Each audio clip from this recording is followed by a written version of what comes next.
Lahat tayo ay merong pagkakamali, lalong-lalo na sa ating finances. Gusto nating mag-ipon at mamuhay ng payapa.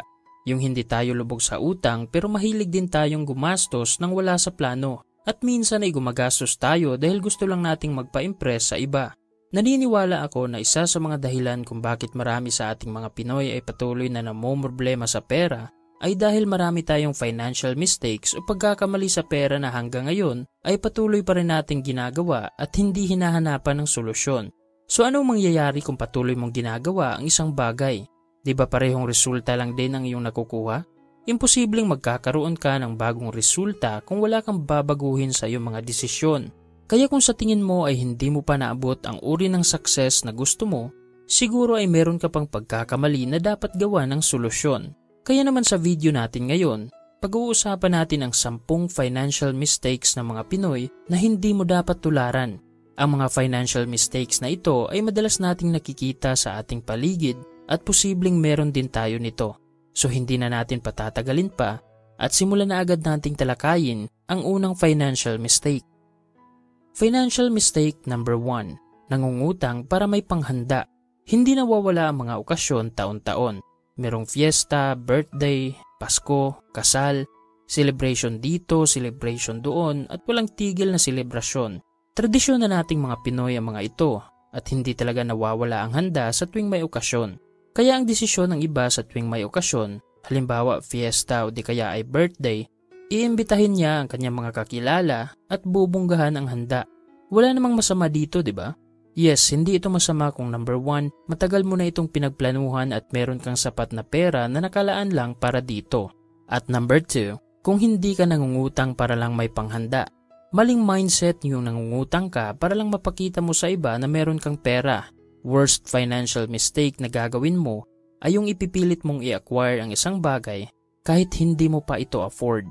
Unahin mo muna ang iyong sarili bago ang mga okasyon. Tandaan mo na hindi naman yan nawawala. Meron pa next year, next 2 years, and so on. Huwag mong ipagpalit ang long-term na kasiyahan sa mga kunting selebrasyon ngayon. Kung hindi mo pa afford ngayon ang malaking handa, bawi ka na lang next year. Financial mistake number 2, walang retirement plan. Habang maaga pa, habang pumapabor pa sa atin ang panahon, meron pa tayong lakas, kumikita pa tayo ng pera at marami pa tayong oras, ito ang opportunity nating lahat na pagplanuhan ang ating retirement. Para kung tayo'y matanda na at gusto nang huminto sa pagtatrabaho, hindi tayo nakakaabala sa ating mga anak dahil handa tayo. Nagiging ugali na kasi ng iba sa ating mga kababayan na iaasa sa kanilang mga anak ang kanilang retirement. O ito yung reklamo ng ibang mga anak na sila ang retirement plan ng kanilang mga magulang. Nag-uumpisa pa lang sa trabaho, first time pa lang nakakatanggap ng income, hinihinga na agad ng magulang. At nangyari ito buwan-buwan. Responsibilidad ng mga magulang na alagaan ng mabuti ang kanilang mga anak, turuan ng mabuting asal at mabigyan ng edukasyon, hanggang sa kaya na nilang tumayo sa sarili nilang mga paa at suportahan ang kanilang sarili. Pero lagi mong tandaan ang anak ay hindi investment. Huwag kang humingi o magdemand ng return. Hayaan mo na sila ang kusang magbigay sa iyo ng bukal sa kanilang loob. Alam nating lahat na hanggang ngayon ay patuloy pa rin itong nangyayari. Kaya katulad ng sinabi ko kanina, habang maaga pa, habang kumikita ka pa, pagplanuhan mo ang iyong retirement. Gumawa ka ng goal kung kailan mo gusto mag-retire. Anong uri ng lifestyle ang gusto mo sa iyong retirement? Magkano ang kailangan mong pera? Anong investment vehicle ang gusto mong magbigay sa iyo ng passive income? Marami ang makaka-benefit kung palagi kang umaako ng responsibilidad. At mabilis din tayong makakausad kung hindi natin iaasa sa iba ang ating mga pangangailangan. Financial mistake number 3, kumukuha ng mga bagay na hindi mo afford. Kung hindi mo kayang bayaran ng cash ang isang bagay, huwag mo itong kunin. Exempted dito ang bahay at sasakyan. Dahil kung hindi mo kayang magbayad ng buo, yan ay nangangahulugan na hindi mo ito afford. At ikaw lang ang nagbibigay ng problema sa iyong sarili. Kailangan mong mamili sa pagitan ng gagastos ka ng pera para kikita ka pa ng pera o gagastos ka ng pera para maipakita mo sa ibang tao na meron kang pera. Ito ang common financial mistake nating mga Pinoy. Pinipilit natin ang ating sarili na mag-acquire ng mamahaling bagay para maipakita natin sa iba na meron tayong pera, kahit ang kapalit nito ay pagkalubog sa utang at kawalan ng ipon. Walang masama kung gusto mong magmayari ng mga mamahaling bagay, pero hindi rin maganda kung sa utang ka nabubuhay. Financial mistake number 4. Ang pagkakaroon ng anak kahit hindi financially stable. Sa totoo lang, marami pang mga bagay ang dapat mong i-consider bago ka magdesisyon na mag-anak. Pero big factor talaga ang pera sa ganitong desisyon dahil totoong gastos ang pagkakaroon ng anak. Kailangan mo ring isipin kung paano mo siya mabibigyan ng magandang buhay at mapalaki ng maayos. Hindi yung dahil sa nakikita mo lang yung mga classmates dati na meron ng mga anak o di kaya ang iyong mga kapitbahay na kaedad mo lang ay gusto mo na rin magkaroon ng anak. Mas mabuting bumasi ka sa inyong sitwasyon. Kwentahin nyo ng iyong partner kung kaya nyo bang mag-baby o anong adjustments ang pwedeng gawin para hindi kayo mahihirapan sa pagpapalaki ng bata. Dahil kung hindi nyo ito i-consider, kung patuloy niyong gagawin ang isang bagay nang wala sa plano, lahat kayo ay mahihirapan. Kasama na ang batang wala pang ideya sa sistema ng mundo. Kaya palaging magplano, siguraduhin na hindi problema ang maidudulot ng mga desisyon na gagawin. Financial mistake number 5. Walang financial goal. Alam mo ba kung bakit karamihan sa mga tao dito sa mundo ay patuloy na naghihirap at gumagawa ng mga maling desisyon sa kanilang pera? Yun ay dahil wala silang plano sa kanilang kinabukasan at wala silang paki kung hindi nila nagagamit ng maayos ang pera as long as nag-i-enjoy sila. Pero majority sa mga kasiyahan na ito ay short term o distraction lang, katulad ng sugal, bisyo, shopping, paggala kasama ang barkada at iba pa. Kaya ka lang pasayahin ng mga ito as long as nandoon ka pa sa moment na yon. Pero hindi ito ang kailangan mo sa long term. Ang kailangan mo ay improvement sa iyong sarili. Yung mas skillful ka na kumpara sa sarili mo ngayon. Yung hindi mo na pinoproblema ang mga maliliit na bagay. Kumikita ka na ng higit pa sa iyong kailangan. At meron ka na ring financial freedom. Para mag-guide mo ang iyong sarili sa maayos na buhay, magsimula ka sa paggawa ng financial goal.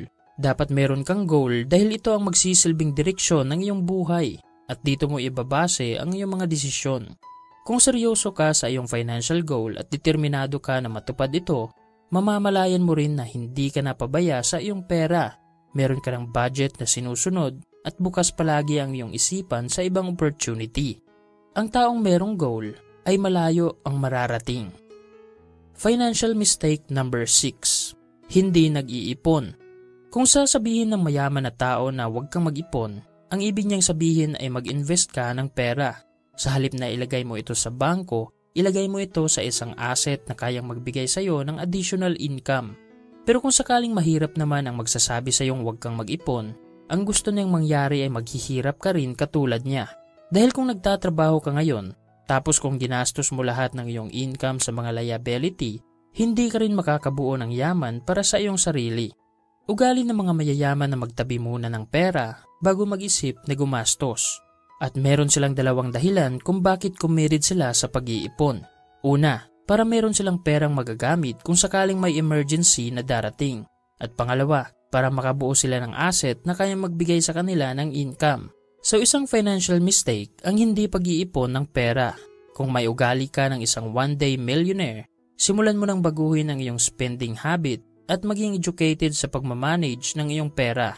Meron akong hinandang playlist para sa iyo. Hanapin mo lang ang link sa description at comment section ng videong ito. Financial mistake number 7.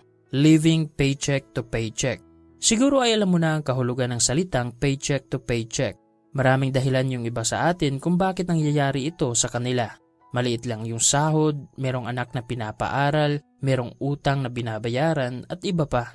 Minsan ay valid ang mga dahilan, pero kung naglaan lang sana sila ng sapat na oras para padamihin, paniguradong magtatagumpay ka financially. Ang taong malaki ang sahod pero hindi financially literate ay palaging mamumroblema sa pera. Hindi nila alam na hindi pera ang solusyon sa financial problem. Isipin mo na lang yung mga taong nanalo ng malaking halaga sa loto na bumalik sa pagiging mahirap after 5 to 10 years. Meron silang malaking pera pero yung mindset nila ay katulad pa rin ng mindset ng isang mahirap na tao. Mabilis lang mawawala ang pera sa iyo kung wala kang financial literacy. Kailangan mong pakainin ang iyong utak ng mga impormasyon na makakatulong sa iyo sa pag-improve ng iyong finances. Simulan mo sa pagbabasa ng libro, gaya ng Rich Dad Poor Dad, Total Money Makeover, Millionaire Fastlane, at Secrets of the Millionaire Mind. Financial mistake number 9. Umaasa lang sa isang source ng income. Pinatunayan ng nagdaang pandemya at massive layoffs ng mga malalaking tech companies na hindi na safe ang pagkakaroon ng isang source of income. Meron ngang sikat na kasabihan sa pag-i-invest na don't put all your eggs in one basket dahil kung sakaling nahulog mo ang basket, maraming itlog ang mababasag. So kung nagtatrabaho ka ngayon at ito lang ang nag-iisa mong source of income, mabuting maghanap ka na ng paraan kung paano mo madadagdagan ang iyong income streams. Maraming side hustle opportunities ang available ngayon. Hanapin mo lang yung angkop sa iyong skills at hindi masyadong time consuming. Nang sa ganun ay hindi maaapektuhan ang iyong unang trabaho. Sa panahon ngayon, lamang na palagi ang taong may diskarte.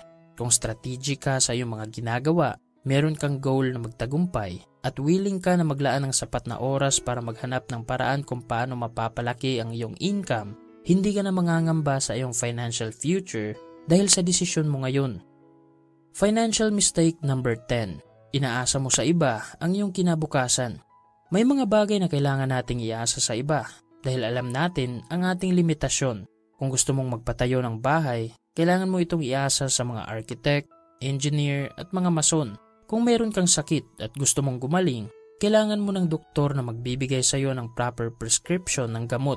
Pero pagdating sa ating kinabukasan, lalong-lalo na sa ating financial future, tayo dapat ang responsable dito. Ikaw ang responsable sa iyong success at ikaw din ang responsable sa iyong mga pagkakamali. Hindi ka mag-grow kung palagi mong inaasa sa iba ang mga bagay na kaya mo namang gawin. Kaya always take responsibility. Tandaan mo na lahat ng bagay na meron sa ating buhay ngayon ay bunga lamang ng ating mga desisyon. Kung gusto mong yumaman sa hinaharap at magkaroon ng maginhawang buhay, meron ka pang oras ngayon at kakayahan na gumawa ng mabuting desisyon. Tandaan mo yun palagi.